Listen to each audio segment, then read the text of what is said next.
Dvorah, thank you so much. And thank you so much to everyone who showed up and is maybe far away in distance, but very close to all of our hearts. So thank you so much. It's really a pleasure. I was flipping through all the videos and seeing all of you. So thank you so much for joining us. So in recent years, Israel's Declaration of Independence has shifted to the forefront of national discourse. Voices from across the political spectrum have increasingly turned to the document to sort of reiterate the fundamental moral pillars upon which the state was founded. And I recall my own military service during the war, driving through southern Israel right after October 7th, when I saw a massive replica of the scroll of independence hanging from a high post. It was like a guiding light, the reason why we were all risking our lives in those days. So today, I'd like us to travel back 8 decades to a pivotal moment in history. But before we begin, I want to offer all of us to maintain a sense of what I call historical humility. It's difficult, if not impossible, to fully grasp the weight of the choices made back then from, the comfort of our present, of our couches. So we must keep in mind that the leaders and citizens of that era were, first of all, flesh and blood, and they were operating under immense pressure without the clarity of hindsight that we have today. And our goal is not to sit in judgment, but to seek understanding. So, since biblical times, Jews and Arabs have coexisted in the land of Israel, in Eretz Israel. They lived as neighbors and shared bonds of friendship. And throughout the era of Ottoman rule, which is like 500 years or so, they even had common ground in their shared resistance to the imperial authority. And in 1881, Jewish pioneers from Europe and Yemen began returning to the land of Israel. It was near impossible conditions, but they set the framework, the foundations for the second Aliyah in 1906. And new cities and new settlements and new towns, moshavim and kibbutzim were born. And by World War I, this momentum culminated in the Balfour Declaration, a formal statement of British support for a national home for the Jewish people in what was called back then Palestine, while ostensibly safeguarding the rights of existing non-Jewish communities. When World War II drew to a close in the mid-40s, Britain was weary. It wanted to relinquish some of its colonies, and it gave back the mandate to the United Nations, the newly formed United Nations. And throughout 1947, the special committee on Palestine surveyed the land, met with people, and they decided at the end that the best solution would be the creation of two independent states, one Jewish, one Arab. On November 29th, 1947, the UN General Assembly adopted a resolution partitioning mandatory Palestine into Jewish and Arab states, with Jerusalem under international control. Jewish leaders accepted the plan, while Arab leaders, again, as they have done with former plans, rejected it. The next day, a civil war began between Jews and Arabs. That is what we call the beginning of independence war. And very soon after the war started, there were talks of, when the state will be established, it needs to have some kind of a constitution and some kind of a declaration of independence. And Leo Cohen, a jurist in the political department of the Jewish agency, the government to be, created some kind of a draft of a constitution and a declaration, which was very similar to other declarations that were pronounced during the 20th century. But it went no further. The situation in mandatory Palestine at the beginning of 1948 quickly descended into a very chaotic warfare, which severely undermined international confidence in the feasibility of the partition plan. The Jewish community in Jerusalem, which numbered 100,000, was blockaded, and they really faced starvation. They were on the brink of starvation during the first few months. And simultaneously, the entry of the Arab Liberation Army, a force of volunteers from Arab states, convinced the US officials and the CIA and the State Department that the Zionist project, the whole partition plan, was a mistake. Nonetheless, on March 11th, a car filled with explosives blew up the Jewish Agency building in Jerusalem. 12 people were killed and dozens seriously injured. It wasn't just any building. It wasn't, a newspaper or an apartment. It was the Jewish Agency. And U.S. officials were horrified. At the end of March 1948, the U.S. ambassador to the UN announced that the United States was withdrawing support for the partition plan. It seemed as if the dream of establishing a Jewish homeland after 2,000 years was not going to happen after all. But David Ben-Gurion wouldn't have it. He reacted with strategic defiance to prevent the collapse of this movement towards sovereignty. And rather than yielding to international pressure, he did the exact opposite. He established the People's Council and the People's Administration. These were the administrative and political foundations that were operating in order to create a government in Israel when time comes. Mo'etzet Ha'am, which was the People Council, was a 37-member provisional legislative body, and Min'elet Ha'am was a 13-member cabinet. It became the provisional government of Israel, and both would cease to exist less than a year later, on January 1949, after the first election. In April 1948, a month before the declaration, 77 representatives from key Zionist organizations gathered for a meeting. And after a lengthy debate, because, when Zionist organizations meet, it always starts with a lengthy debate. So they decided to do two things. Oppose any delay in the creation of the state and create a temporary government that will work with the UN, with the United Nations, to establish a country. Zalman Rubshov, soon to be Zalman Shazar, and years later Israel's third president, read a text that said, with the conclusion of the mandate's misguided rule, foreign rule in Eretz Israel, in the land of Israel, shall end. The people shall rise upon their heritage and establish their independence in the homeland. He also stated a moral path for the state to take, stating that it shall be a state of justice and liberty, of equality for all its inhabitants, without distinction of religion, race, sex, country of origin, a state of integrity and enlightenment. And the vision of the prophets of Israel shall light our way. So it's not just that we say, let's create a country and forget everything that happened. We go back to the prophets and we take, what did they want? If we had telling them that we're establishing a country, this is the way we should go. The resolution back then in April also included a message to Arabs. It said, we call upon the Arabs, inhabitants of the Jewish state, to join hands for brotherhood, peace, and cooperation.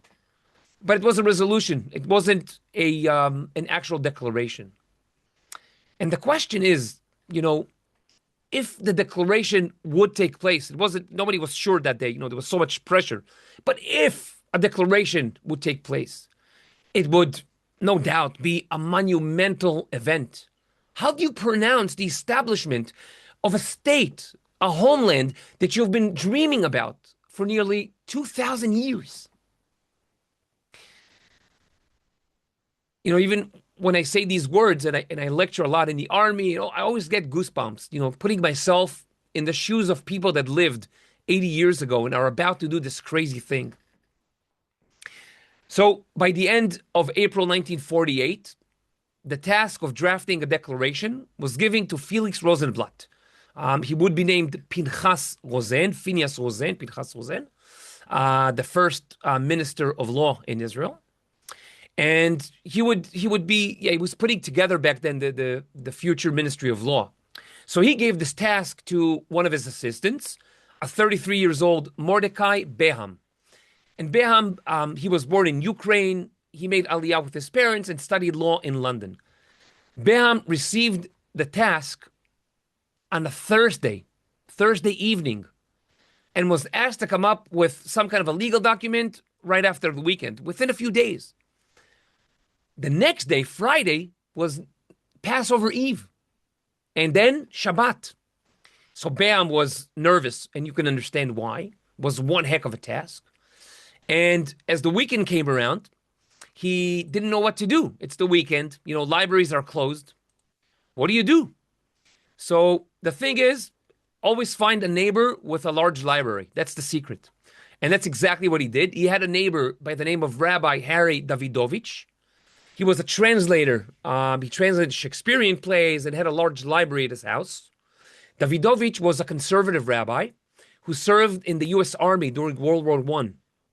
And he made Aliyah to Israel in 1934. It was a true Zionist. So Be'am needed something to start with. Whenever you start a document, what do you start with? You need a basis. So he and Davidovich took another declaration and used its basic pillars to draft the document. You may guess, but it was the American Declaration of Independence. And Be'am's draft incorporated the philosophical ideas of the American Declaration and the English Bill of Rights, and he quoted from the Old Testament and Jewish concepts. To this day, we don't know what happened during that day, during that Shabbat and Passover holiday. It remains mysterious. Be'am's version was only found by Professor Yoram Shachar a few years ago.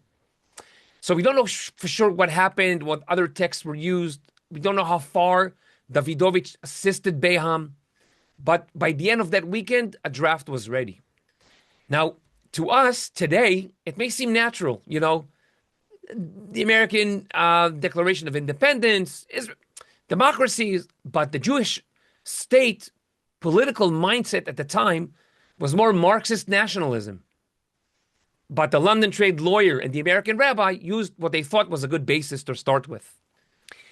So it's not trivial, and it's really not natural. Other people would have used something else. But both Israel and the U.S. were seeking independence from the British. But then again, many other countries were as well. So Be'am wrote a legal text using the word whereas at the beginning of each statement. It looked more like a document you would sign when, applying for a loan. But there was a problem. The American Declaration of Independence states the following. And for the support of this declaration, with a firm reliance on the protection of divine providence, we mutually pledge to each other our lives, our fortunes, and our sacred honor. It really sounds like a declaration of a kibbutz when you set up a kibbutz. So Be'am wanted to include the word providence, but he could not include the word God. There were too many objections. There were atheists and Marxists, and there were religious people. It was really a tough decision. So he found a solution. Be'am replaced the word providence with two words, Tzur Israel, which means rock of Israel. It was a masterful compromise that both secular and Marxists and religious representatives could live with. By using the term Rock of Israel, Be'am employed a biblical phrase that the religious community interpreted as a reference to God. Secularists could view it as the strength of the pioneer and military organizations. So, Rock of Israel, you can translate it any way you want. Interestingly enough, this term appears only twice in the Old Testament, in the second book of Samuel and in Isaiah. In the King James Bible, it's translated as the Mighty One of Israel. So for the next few days, a legal team reviewed Be'am's draft and made several drastic changes. All references to the Bible were omitted. References to Anglo-American texts vanished, and some paragraphs were reworded.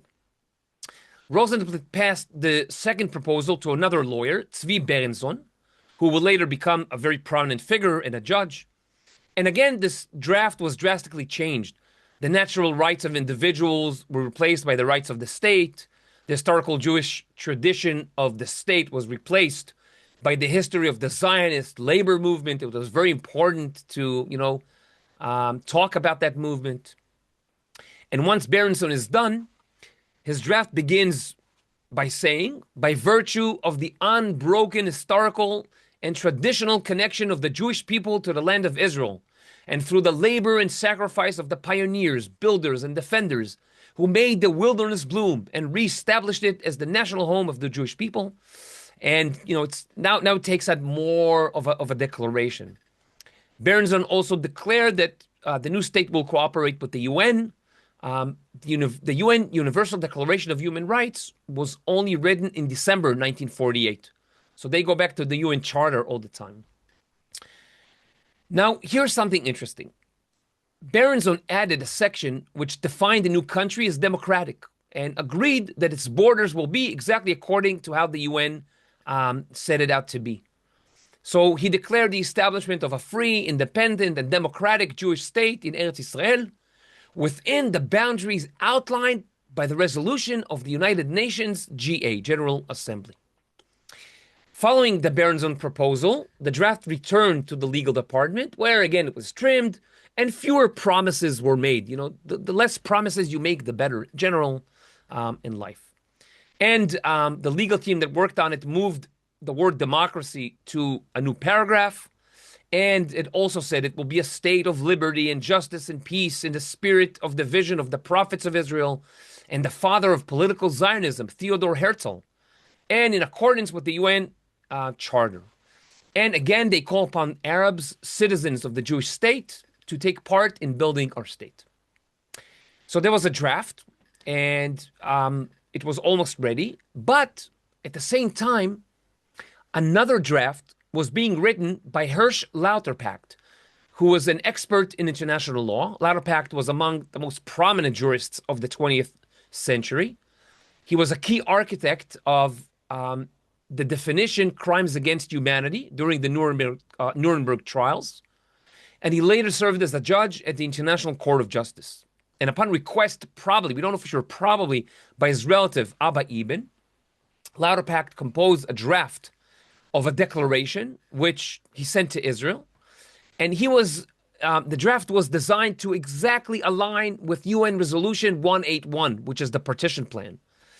And he framed the establishment as a lawyer would to say, this is Resolution 181. This is what we will do, exactly 1-to-1. The same thing, we will do exactly the same. Lauterpacht aimed to ensure that the new state promises to be a law-abiding member of the international order and to do exactly as it was told. But his draft was rejected in favor of the Berenson and Beham draft, which was now moving forward. In early May, Moshe Sharet, who was Israel's top diplomat and will be the second prime minister, returned from a high-stakes mission in New York, bringing sensitive intelligence that he delivered directly to Ben-Gurion. He went to his house and directly gave him the news. He reported that while the Soviet Union would support Jewish independence, the U.S. State Department strongly opposed it. He warned Ben-Gurion that America, the top State Department officials that he met with, told him they would not intervene if the Jewish state was attacked. Recognizing the potential for panic, Ben-Gurion told Sharet to calm down, to suppress his pessimism, and to maintain the resolve of the leadership. So the following day, we're 2 days almost before the declaration, there's a meeting at the People's Administration, Minhelet Am, and Ben-Gurion brought the issue of establishing a Jewish state in the land of Israel to a vote. People weren't sure. They weren't sure it's the right thing to do. They knew the Arab countries would attack them. They knew the U.S. promised not to support them. They didn't know if it was the right decision or they're going into like this mass suicide 3 years after World War II ended and the Holocaust. What a tough decision to make. I'm glad I wasn't there. I wouldn't have been able to take the pressure. So 10 members were present. 2 were held up in Jerusalem, besieged in Jerusalem. 1 was in the U.S. And military experts, when asked, do we have a chance, said 50-50. We're not sure. We have shortage of equipment and manpower. And they argued that Arab states held a military advantage. But Ben-Gurion applied all of his political weight to ensure his desired decision was reached. To this day, it remains unclear whether there was a vote or not. We're not sure. But Ben-Gurion managed to secure the approval he needed. It was decided that the Declaration of Independence would be issued on the day the mandate ended, Friday, May the 14th, before the onset of Shabbat, of the Sabbath. The Hebrew date was the 5th of Iyar, 5708. And since the road to Jerusalem was blocked, it was determined that the ceremony will be held in Tel Aviv. One critical issue remained unresolved, that the new country didn't have a name. Now it seems to us, Israel, they didn't know what name to call it. They said maybe Judea, but the part of Judea wasn't given to the state of Israel. Zion, Jerusalem, was under international law. They didn't know what to do. So Ben Gurion proposed Israel, and many found it odd. They tried to say the government of Israel, a citizen of Israel. Some didn't like it at all. They voted against it. But despite the initial hesitation, there was no superior alternative. So with only 48 hours to the declaration, the matter was put into a vote, and 7 of the 10 members voted in favor, officially adopting the name Israel. During the meeting, they also debated the wording of Israel's Declaration of Independence. Ben Gurion adamantly opposed defining the country's borders, pointing out that the American Declaration of Independence had similarly omitted such specifications, and his position carried the day. The committee voted to exclude the definition of borders. After the vote, a small team was appointed to finalize the text. Moshe Sharet took the lead, and the next version, one version before the final version, was entirely his. Sharet was under immense pressure. He had less than 24 hours to complete the task, and by the morning of May the 13th, one day before the declaration, the committee reconvened to review his draft. And during the session, again, several key additions were integrated, including a formal commitment to join the family of nations. Sharet really believed that Israel needs to adhere to the UN Resolution 181. And he made sure again and again to say this in the meeting and in the draft itself. He believed that if Israel was to align with the partition plan, it would encourage President Truman to support the new Jewish state. And he made sure it was stated clearly in the declaration. Maybe he learned something from the Lauder Pact draft, and he used it. During the morning of the 13th, Sharet makes one interesting change. While the Declaration of Independence is saturated with democratic principles, Sharet intentionally chose to omit the explicit word democracy from the final text. Now, it's likely that Sharet felt that the word appeared prominently in the UN partition resolution. We don't need redundancy. And the partition resolution required both Jews and Arabs to hold elections for an assembly and along democratic lines, and to establish a democratic constitution. So if you go with 181, the resolution, partition resolution, you have to be democratic. So beyond avoiding this repetition, the founders may have had more strategic moves. They may have been afraid to alienate the Soviet Union or other non-democratic nations whose support was really critical at that time. And it was also unclear what will happen after the war, how many Arab residents would remain in Israel. Israel was to become a home for the Jewish people and also a democracy. What would happen if the Arabs were, let's say, half the population? It's a theory that a lot of people discount, but I think the leaders had it. At the time, they didn't know what was going to happen. They didn't know how many residents of Jews and Arabs are going to be. So that could have been also something interesting. 80 years later, it's hard to say. But either way, with or without the word democracy, the fact that the leadership had already established a provisional government and an assembly as mandated by the UN and promised to adhere to Resolution 181, the partition resolution, proves that regardless of the specific terminology, Israel was de facto a democracy from its very inception. Preparations were made to announce the founding of the state on Friday afternoon before Shabbat. Invitations were sent to 200 members. It was a museum in Tel Aviv. It was very small, so only 200 people could come in to the museum. And Ben Gurion asked to keep this a secret. But of course, a secret in Israel is very hard to come by. So the newspapers immediately picked up the news and published the date of the declaration. Ben Gurion was furious. Meanwhile, there was some very bad news coming from Gush Etzion, a cluster of Jewish settlements in the Judean hills, south of Jerusalem. That land was bought basically by the state. And during the War of Independence, Gush Etzion settlements endured a very long siege. A day before the declaration, one of the settlements, Kfar Etzion, fell, and its 160 members, as ordered to do, surrendered. During the night, news arrived that they were all murdered in cold blood. And there was a fear that this would happen in other locations following the proclamation of the state. These were very, very difficult hours for the leadership. But Ben-Gurion knew these were also the hours he had prepared for during the past 40 years. These were the hours that every generation of Jews had dreamed about since they had to leave Israel and could not come back since the days of Bar Kokhba almost 2,000 years ago. On the night of the 13th of May, Ben-Gurion takes the resolution home. He reads Sharet's resolution and felt it was more, again, a legal document. It covered every aspect of the foundation of a country, but Ben-Gurion felt it didn't have sentiment, a heart. He starts editing the document until the wee hours of the night. Ben-Gurion thought that a Declaration of Independence needs to tell a story, to explain the why before the how. And he opens the declaration with a short story for the world to hear.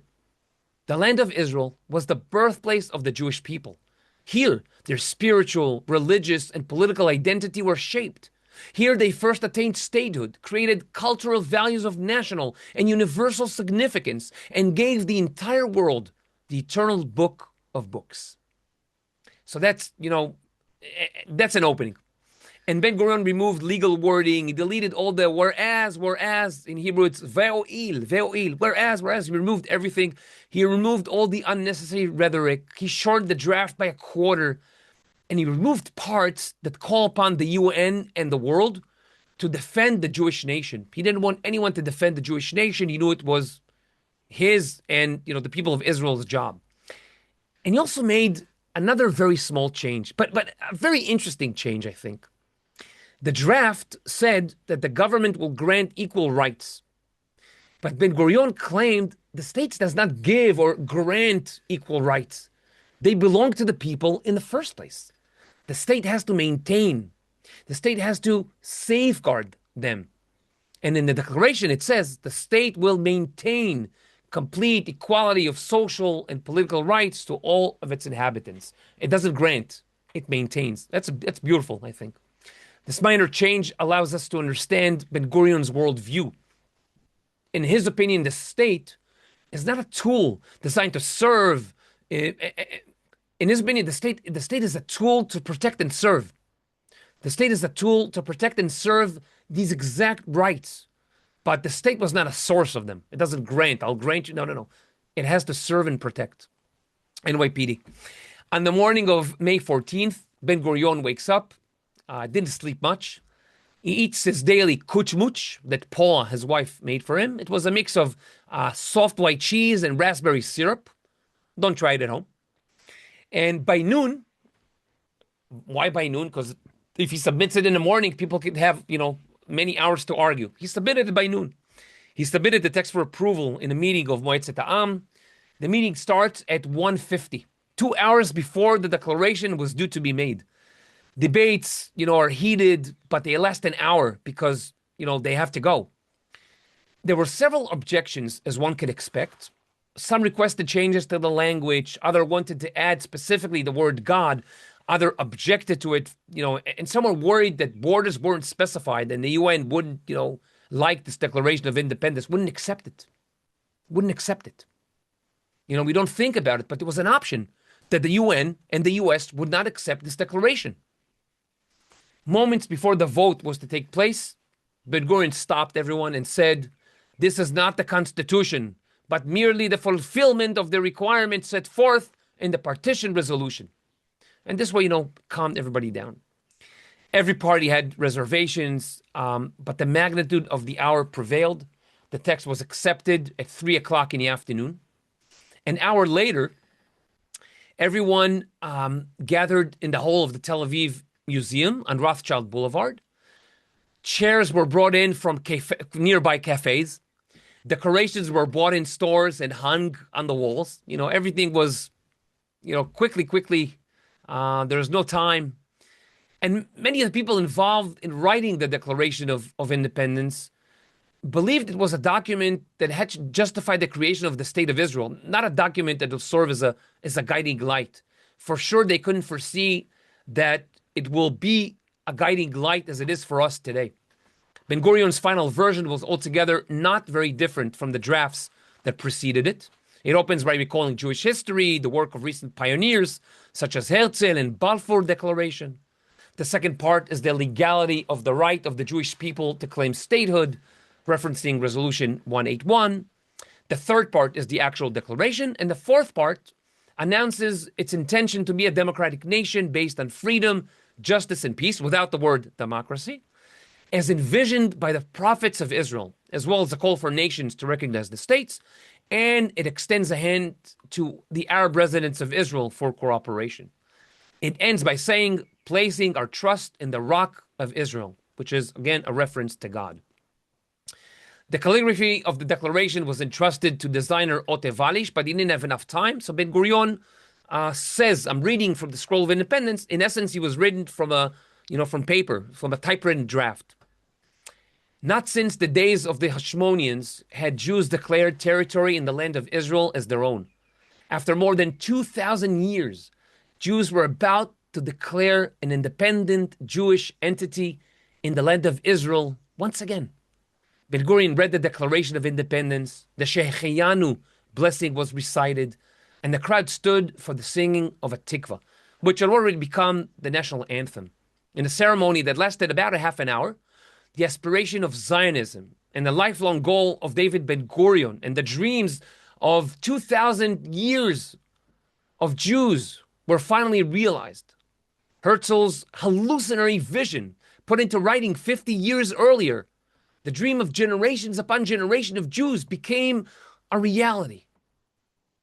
We hereby proclaim the establishment of the Jewish state in Eretz Israel, to be called Israel. Today, the scroll consists of 3 stone parchments, but it's rarely presented to the public for fear that it may be damaged. The day after the declaration, Truman and the United States recognized Israel. His advisors told him not to do so, but Truman said, this is the right thing to do. And I didn't care, he would write, I didn't care what the Arabs liked, whether the Arabs liked it or not. It was the right thing to do. As months passed by, the war came to an end, elections were held, and from the onset it was clear that drafting a constitution would produce an eternal crisis. Ben-Gurion recognized it, and he said, England does not have a constitution as well, and it's not so bad for them. He said, there are burning issues at hand. It's no small feat to wage a war, build a land, bring in immigrants. We must work at a rapid pace. And he put the writing of a constitution aside. As you probably know, to this day, Israel does not have a constitution. In the absence of a formal constitution, the Declaration stands as the sole aspirational document of the founding era. It's unique as it attempted to put forth the priorities and principles intended to serve as the bedrock for Israeli society. Israel's Declaration of Independence is a foundational compass, a credo.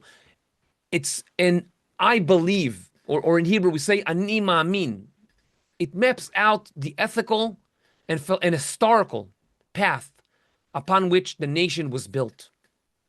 We must return to it again and again, not merely to study our past, but we must return to it to recalibrate our future, reminding ourselves of the delicate balance between a sovereign Jewish state, the words of our prophets, and the universal principles of freedom, justice, and peace. The Declaration of Independence serves as a permanent mirror, challenging every generation to ask, are we still walking the path of our prophets, our visionaries, and our founders? Are we still walking the path they had envisioned. And I'd like to end with a really short story before I hand back the broadcast to Dvorah. Ben Gurion met with Truman in 1961, and they met in a hotel, in a New York hotel. Photographers and reporters waited for the two of them in the corridors, and after a brief exchange of pleasantries, Ben Gurion told Truman, I want to tell you something. I don't know what Americans say or think about you, but in the eyes of the entire Jewish people, you will be remembered eternally. Ben Gurion uses the words Netzach Netzachim, for eternity of eternity, and for your support of Israel. Upon hearing Ben Gurion's words, Truman began to cry. And he was unable to hold back his tears. He rose to leave. Ben Gurion tried to delay him slightly, allowing him a moment to catch his breath, but Truman, still in tears, exited the room and walked away. When Ben Gurion emerged a few minutes later, the many waiting journalists asked him, what did you see? What did you say to Truman that he had been weeping? And, the fact that we were still talking about President Harry Truman and the wonderful thing that he did, recognizing the state of Israel hours after. We must say that Truman didn't know that Israel did not include the borders specified in the resolution in the declaration. Some people will say that, he was in a rush to his golf day. Some will say that he just knew that it was the right thing to do. But in any case, the declaration serves as a permanent mirror, I think, still today. And I constantly ask myself again and again, what would the prophet say about it? And I think they would be proud of it. Thank you. That's my personal opinion. So thank you so much for enduring all this. I'd now like to hand back the broadcast to Dvorah for the live broadcast